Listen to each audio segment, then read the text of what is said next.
बिस्मिल्लाहिर्रहमानिर्रहीम। अस्सलामुअलैकुम बच्चा पार्टी। आज हम डिस्कस करेंगे फार्मेसी टेक्नीशियन के जो हमारे पास चैप्टर नंबर है 5।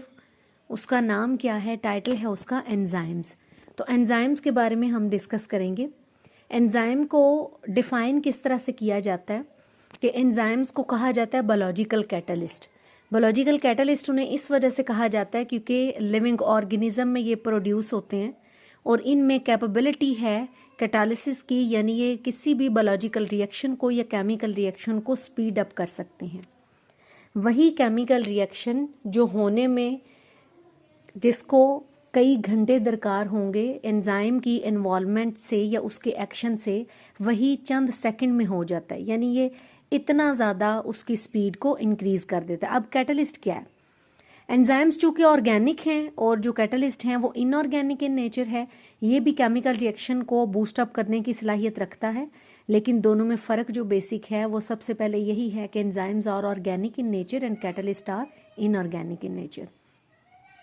ऑर्गेनिक और इनऑर्गेनिक सब्सटेंसेस क्या हैं ये भी हमें पता होना चाहिए। तो ऑर्गेनिक सब्सटेंसेस के बारे में कहा जाता है, बेसिक जो उसकी डेफिनेशन है कि जितने भी केमिकल्स हैं उनमें अगर मेनली कार्बन मौजूद है तो उसे ऑर्गेनिक सब्सटेंस कहेंगे। इसके अलावा अगर कार्बन और हाइड्रोजन एक साथ मौजूद होंगे तो वो क्या है, ऑर्गेनिक। और इनऑर्गेनिक में एक वक्त में या कार्बन होगा या हाइड्रोजन होगा। हम एग्जाम्पल इस तरह से ले सकते हैं, ग्लूकोज को हम कह सकते हैं कि वो ऑर्गेनिक सब्सटेंस है और वाटर को या कार्बन डाइऑक्साइड को हम इनऑर्गेनिक की कैटेगरी में ले सकते हैं। अब एक चीज़ इसमें आती है सबस्ट्रेट। तो वो केमिकल जिसके ऊपर एंजाइम एक्ट करके उसे प्रोडक्ट में चेंज करता है और बड़ी जल्दी से उसको चेंज करता है, उस केमिकल को या उस मॉलिक्यूल को हम सबस्ट्रेट कहते हैं। अब इसका मैकेनिज्म किस तरह से होता है? मैकेनिज्म इस तरह से होता है कि एंजाइम सबस्ट्रेट के ऊपर एक्ट करता है और सबस्ट्रेट कम्प्लेक्स बना देता है। सबस्ट्रेट कम्प्लेक्स बनाने के बाद जो सबस्ट्रेट है उसको प्रोडक्ट में कन्वर्ट कर देता है और एंजाइम हमारे पास मौजूद रहता है नेक्स्ट आने वाले सबस्ट्रेट के साथ अटैच होने के लिए। अब यहाँ पे एक चीज़ मैं थोड़ी सी क्लियर करती चलूँ कि जब हम ये स्टेटमेंट देते हैं तो हमारे जहन में आता है कि शायद वो एंजाइम किसी और सबस्ट्रेट के ऊपर भी एक्ट करके उसे प्रोडक्ट में कन्वर्ट होने में हेल्प आउट करेगा। तो ये चीज़ जहन में रखनी है कि enzymes are specific in nature. Specific in nature का मतलब ये है कि एक सबस्ट्रेट के लिए कोई खास एंजाइम ही उसे प्रोडक्ट में कन्वर्ट कर सकता है। ऐसा नहीं है कि एक एंजाइम तमाम सबस्ट्रेट को प्रोडक्ट में कन्वर्ट कर देगा। तो ये एंजाइम स्पेसिफिक इन नेचर होते हैं, यानी वो स्पेसिफाई, उनका जो सबस्ट्रेट है वो भी स्पेसिफाई होता है जिसको उसने प्रोडक्ट में कन्वर्ट करना होता है। थोड़ा सा एंजाइम्स और कैटलिस्ट का डिफरेंस देख लेते हैं, चूंकि ये भी सिलेबस का हिस्सा है। तो जितने भी एंजाइम्स हैं ये ऑर्गेनिक इन नेचर हैं और कैटलिस्ट क्या है, इनऑर्गेनिक इन नेचर। उसके अलावा एंजाइम्स मोस्टली डिस्ट्रॉय हो जाता है ड्यूरिंग द रिएक्शन और कैटलिस्ट डिस्ट्रॉय नहीं होता ड्यूरिंग द केमिकल रिएक्शन। उसके अलावा जो नंबर 3 पे हम लोग लेते हैं कि enzymes are more specific in nature और जो कैटलिस्ट हैं वो नॉन स्पेसिफिक इन नेचर हैं। कैटलिस्ट के लिए वो वाली जो करेक्टरिस्टिक है वो ज़रूरी नहीं कि एक कैटलिस्ट किसी एक खास सबस्ट्रेट के ऊपर एक्ट करके उसे प्रोडक्ट में कन्वर्ट करेगा। एंजाइम्स कम्प्लेक्स हैं, चूँकि ये पहले ही है कि वो ऑर्गेनिक इन नेचर हैं और ऑर्गेनिक सब्सटेंसेस इनऑर्गेनिक की निस्बत कम्प्लेक्स होते हैं। और जो कैटलिस्ट हैं वो सिंपल कंपाउंड्स या सब्सटेंसेस भी हो सकते हैं। जो स्पीड है एंजाइम रिएक्शंस की doesn't depend on the concentration of enzyme. हम यहाँ पे करेंगे कि doesn't always depend on the concentration of enzyme, कि हमेशा वो नहीं करती, कभी कभी वो करती भी है। स्पीड है जो कैटलिस्ट रिएक्शन की, ये डिपेंड करती है कंसंट्रेशन ऑफ द कैटलिस्ट, यानी कैटलिस्ट की अगर कंसंट्रेशन ज़्यादा होगी तो रिएक्शन रेट ज़्यादा तेज़ी से आगे जाएगा और अगर उसकी कंसंट्रेशन कम होगी तो वो इतनी जल्दी से वो रिएक्शन नहीं होगा। एंजाइम्स की कुछ प्रॉपर्टीज़ हैं, उन प्रॉपर्टीज़ में सबसे पहले है कैटालिटिक प्रॉपर्टी। कैटालिटिक प्रॉपर्टी का मतलब ये है कि even though a small amount of enzyme can catalyse the large amount of substrate in the biological reaction. इसका मतलब है कि बहुत थोड़ी अमाउंट अगर एंजाइम की हमारे पास मौजूद हो तो बहुत बड़ी सबस्ट्रेट की अमाउंट को वो कन्वर्ट करने की अहलियत रखता है इनटू द स्पेसिफिक प्रोडक्ट। इसमें हम एग्जांपल हम सेलुलेज की ले सकते हैं, एंजाइम की, सुक्रेज की ले सकते हैं। सुक्रेज जो है एंजाइम, इसकी बहुत स्मॉल अमाउंट जो हाइड्रोलिसिस कर सकती है किसका, सुक्रोज का। इसी तरह से हम लोग कह सकते हैं कि जो सेलुलेज है वो किसके लिए है, सेलुलोज के लिए। जो इसकी नेक्स्ट प्रॉपर्टी है दैट इज सॉल्युबिलिटी, कि इसकी सॉल्युबिलिटी किसके साथ है, तो एंजाइम मोस्टली सॉल्युबल हैं वाटर में या डाइल्यूट अल्कोहल सोल्यूशन में। उसके अलावा जो एंजाइम हैं वो पीपीटी यानी प्रेसिपिटेशन बना लेते हैं in different solvents like concentrated alcohol, ammonium sulphate and trichloro acetic acid वगैरह। नंबर 3 पे है हमारे पास एंजाइमेटिक प्रॉपर्टी। तो जो एंजाइमेटिक प्रॉपर्टी है उसमें है जो वेलोसिटी है यानी रिएक्शन रेट है एंजाइम का, increases as the concentration of substrate increases but up to a certain limit। ये लफ्ज यहाँ पे बहुत इंपॉर्टेंट है कि up to a certain limit, कि एक लिमिट तक अगर उसकी कंसंट्रेशन हम बढ़ाते हैं तो वो रिएक्शन रेट बढ़ेगा, लेकिन जब एक्टिव साइट तमाम सबस्ट्रेट की वो ऑक्यूपाई कर चुकेगा तो उसके बाद हम जितनी मर्जी कंसंट्रेशन बढ़ाते रहें फिर रिएक्शन रेट पे कोई फर्क नहीं पड़ेगा। इस वजह से आपसे कहा गया कि दैट इज वेरी इंपॉर्टेंट कि up to a certain limit, कि एक लिमिट तक वो रिएक्शन रेट को इंक्रीज करता है, उसके बाद जो है वो रिएक्शन रेट एक कांस्टेंट लेवल पे चलता है। या उसके बाद हम ये भी नहीं कह सकते डिक्रीज नहीं होता, डिक्रीज तो तब होगा कि जब हम वो उसको कम कर देंगे, फिर वो क्या रहेगा, कांस्टेंट रहेगा। उसके बाद है हमारे पास पीएच। जिस तरह से टेम्परेचर और टेम्परेचर एंजाइमेटिक एक्टिविटी पे असरअंदाज होता है, इस तरह से पीएच भी है।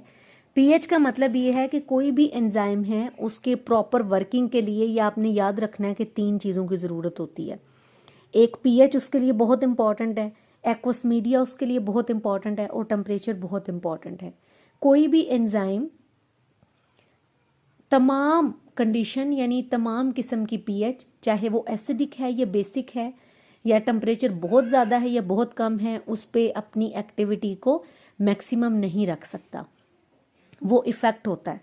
तो पीएच में देखें कि कुछ एंजाइम्स ऐसे हैं जो बेस्ट वर्किंग अपनी शो करते हैं एसिडिक पीएच में, तो ऑब्वियसली वो बेसिक पीएच में क्या होंगे, डिस्ट्रॉय हो जाएंगे।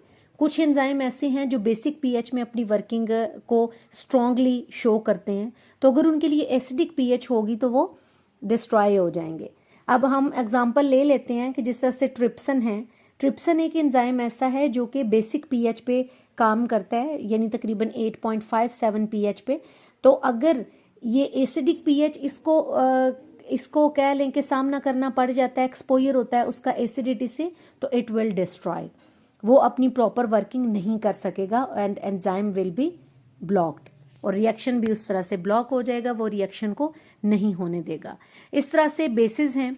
अब बेसिस उन तमाम मतलब बेसिस कह सकते हैं कि डीएक्टिवेट द एंजाइम, उन एंजाइम को जो एसिडिक पीएच पे काम करते हैं। फॉर एग्जांपल पेप्सिन एक एंजाइम है जो हमारे स्टमक में मौजूद होता है, वो अपनी बेस्ट वर्किंग शो करता है तकरीबन 2 के राउंड अबाउट पीएच पे, और अगर उसको एक्सपोजर होता है उसका अल्केलाइन यानी बेसिक पीएच पे, देन इट विल डिस्ट्रॉय। उसके अलावा हमारे पास एक और प्रॉपर्टी है that is very important, temperature. Temperature में हम एग्जांपल लेते हैं ह्यूमन बॉडी की। ह्यूमन बॉडी का चूँकि जो इंटरनल टेम्परेचर है दैट इज़ 37 डिग्री सी, तो वो एंजाइम हमारी बॉडी में जो हैं वो ऑब्वियसली उनके लिए जो ऑप्टिमम टेम्परेचर है वो 37 डिग्री सी होगा। ऑप्टिमम टेम्परेचर का बच्चों मतलब ये है कि वो टेम्परेचर जिस पे एंजाइम अपनी मैक्सिमम एक्टिविटी शो करता है।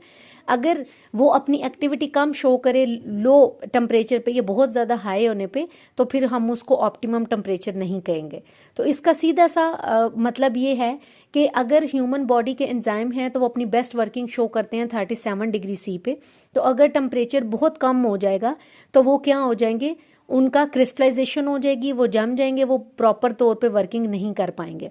और अगर 37 से टेम्परेचर हम बढ़ाते चले जाएंगे तो एंजाइम अपनी एक्टिविटी लो करता चला जाएगा।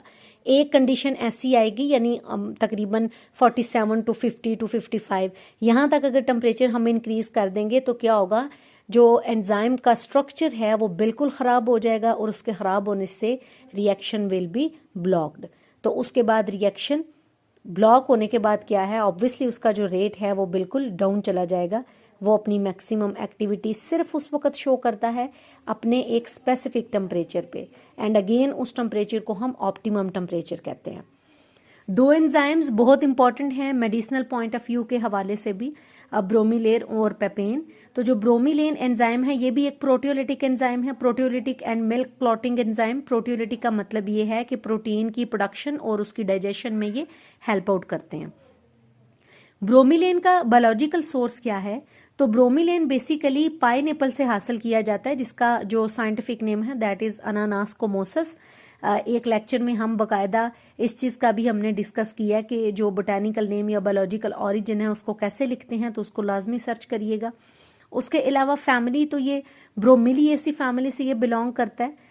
और कलर इसका क्या होगा, लाइट येलो कलर या बफ कलर है इसका। सॉल्युबिलिटी में देखें तो वेरी मच सॉल्युबल है, यानी बहुत ज़्यादा सॉल्युबिलिटी ये शो करता है अपनी क्लोरोफॉर्म, अल्कोहल और वाटर के साथ। आगे हैं जी इसके मेडिसिनल यूजेस, कि ब्रोमीलेन के मेडिसिनल यूजेस क्या हो सकते हैं। तो ब्रोमीलेन के मेडिसिनल यूजेस ये हैं कि एक तो ये सपोर्टिव एजेंट के तौर पे काम करता है in the treatment of inflammation या इडीमा। इडीमा ऐसी चीज़ है कि जब कोई एक्सेस फ्लूइड की एंट्रैपमेंट हो जाती है बॉडी में तो उसको हम इडीमा कहते हैं। Just like in case of pregnancy, जो फीमेल होती है उसके जो घुटने हैं या टहने हैं उनमें स्वेलिंग हो जाती है, यानी फ्लूइड एंट्रैपमेंट हो जाती है, तो उसको भी हम इडीमा की कैटेगरी में ले सकते हैं। उसके अलावा लेदर फैक्ट्री में ये इस्तेमाल होता है। लेदर फैक्ट्री में क्या इसका काम है, ये लेदर को टैन करने में इस्तेमाल होता है और उसको सॉफ्ट करने में हेल्प आउट करता है। उसके अलावा प्रोटीन की प्रोडक्शन में ये हेल्प आउट करते हैं। उसके अलावा ये मीट की टेंडराइजेशन में हेल्प आउट करते हैं, यानी उसके लिए बहुत इफेक्टिव एजेंट है। टेंडराइजेशन का मतलब ये है कि उसके टेस्ट और उसके टेक्सचर को इम्प्रूव किया जाए। मीट के टेस्ट और टेक्सचर को इम्प्रूव करने को टेंडराइजेशन ऑफ मीट कहते हैं। The next one is papain enzyme. Papain is also a proteolytic enzyme that is used in protein production and digestion. इसका जो सोर्स है वो पपीता है। जो ड्राइड लेटेक्स हासिल होता है पपीते में से, उसके ग्रीन फ्रूट में से, उसको हम वहाँ से हम पेपेन एंजाइम प्रिपेयर करते हैं। और इसका जो बोटानिकल नेम है पपीते का दैट इज़ कैरी का पपाया। कैरी केसी फैमिली से ये बच्चों बिलोंग करता है। प्रेपरेशन की तरफ आए, कैसे इसको तैयार किया जाता है।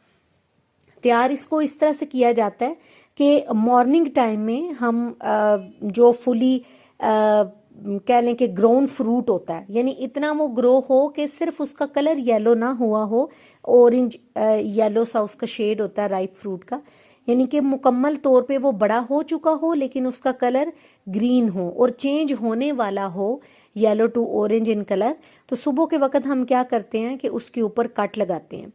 कट लगाते हैं और ये कट लगाने का सिलसिला चलता है तकरीबन 3 to 7 days at regular intervals. और फिर क्या होता है, जैसे ही आप उसके ऊपर एक इंसियन प्लेस करेंगे तो वहाँ से वाइट कलर का लेटेक्स बाहर निकलेगा। उस लेटेक्स को एक नॉन मेटालिक कंटेनर में हम जमा करते चले जाते हैं और वहाँ से उसको ड्राई करके या उसको थोड़ा सा थिक करके पेपेन एंजाइम प्रिपेयर किया जाता है। ये भी मतलब amorphous light whitish colour powder है। एमॉर्फस लाइट वाइटिश कलर का मतलब ये है कि ना तो ये कम्प्लीटली वाइट होगा और ना ये येलो की कैटेगरी का होगा, यानी इन बिटवीन वो कलर आता है। सॉल्युबिलिटी में देखें तो इनकम्प्लीटली सॉल्युबल है वाटर में, लेकिन जो थोड़ा बहुत वो कह लें कि जो इनसॉल्युबल है उसमें, यानी बहुत थोड़ा सा इनकम्प्लीटली सॉल्युबल तो वाटर में है, लेकिन मुकम्मल तौर पे जो सॉल्युबिलिटी नहीं शो करता वो अल्कोहल, ईथर और एसीटोन है।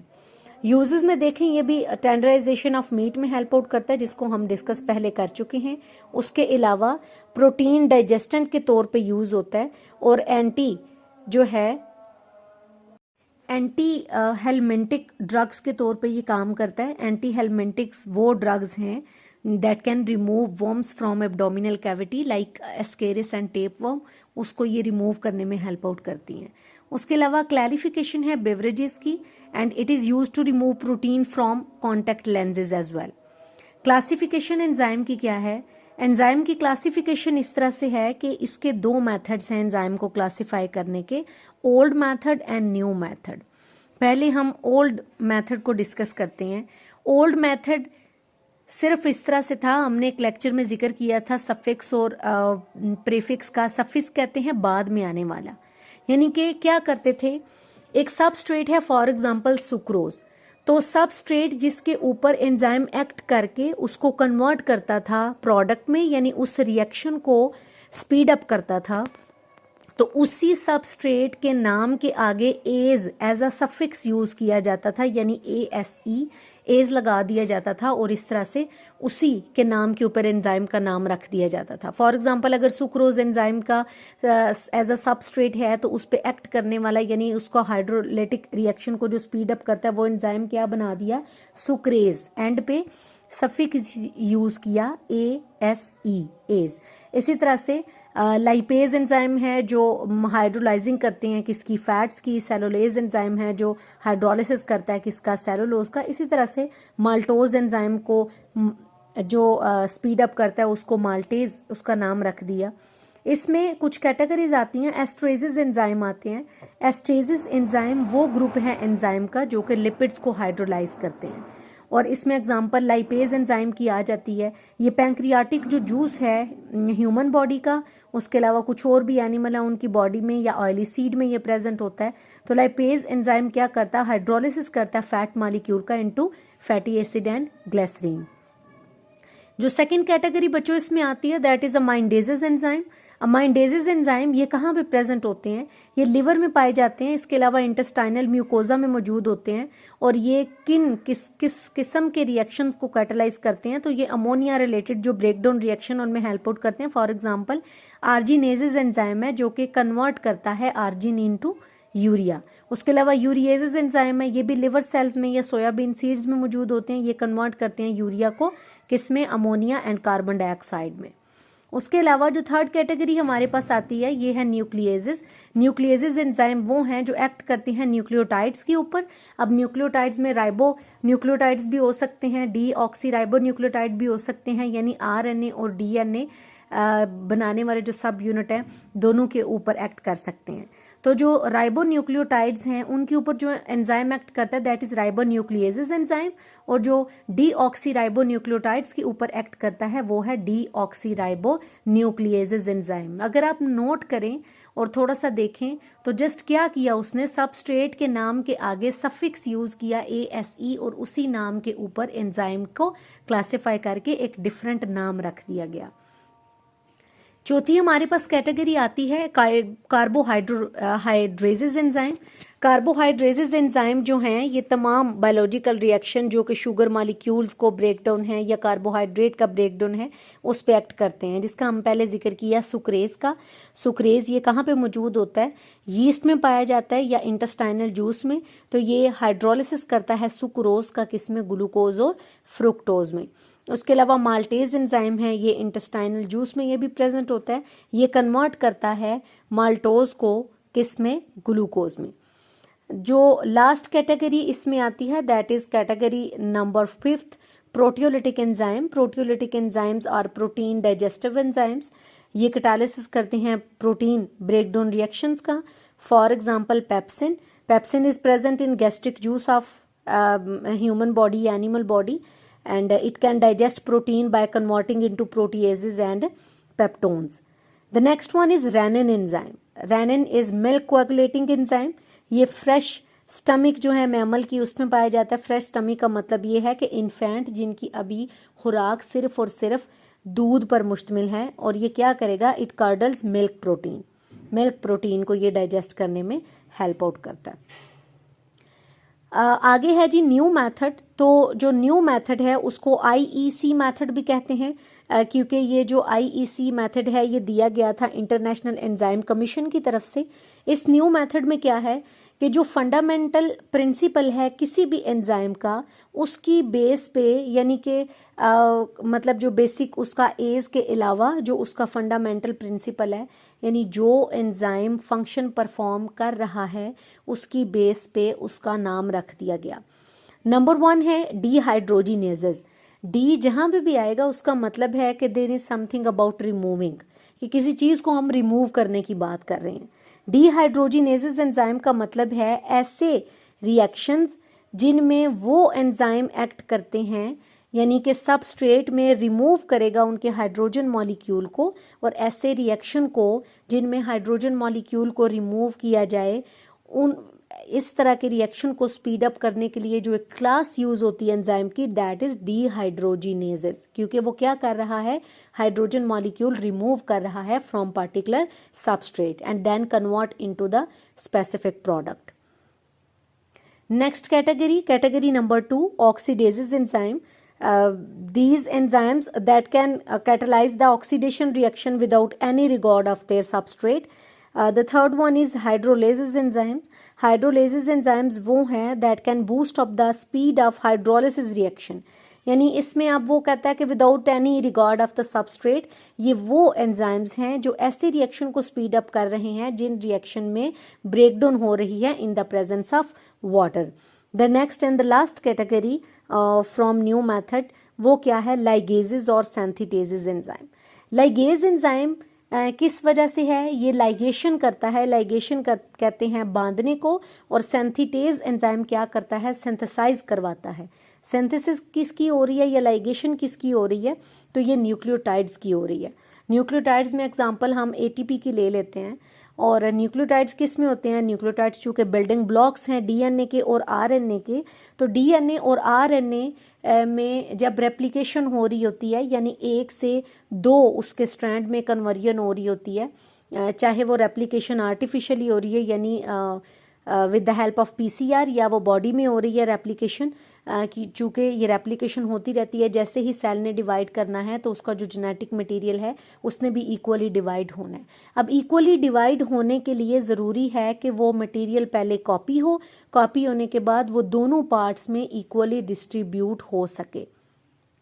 उस सूरत में फिर क्या होता है कि रेप्लिकेशन होने से पहले ये नया जो स्ट्रैंड है उसके बनने में जो हेल्प आउट करते हैं एंजाइम, हम उसको कहते हैं कि ये सेंथिटेजेस एंजाइम है, क्योंकि ये सिंथेसाइज करवा रहे हैं न्यू स्ट्रैंड को. और जब new strand in the form of fragments आ जाता है तो फिर उसको एक कंप्लीट स्ट्रैंड में कन्वर्ट कैसे किया जाता है, उनकी लाइगेशन करके, यानी उनको जोड़ के बांध के. और उस वक्त जो एंजाइम हेल्प आउट करते हैं वो लाइगेजेस एंजाइम आते हैं.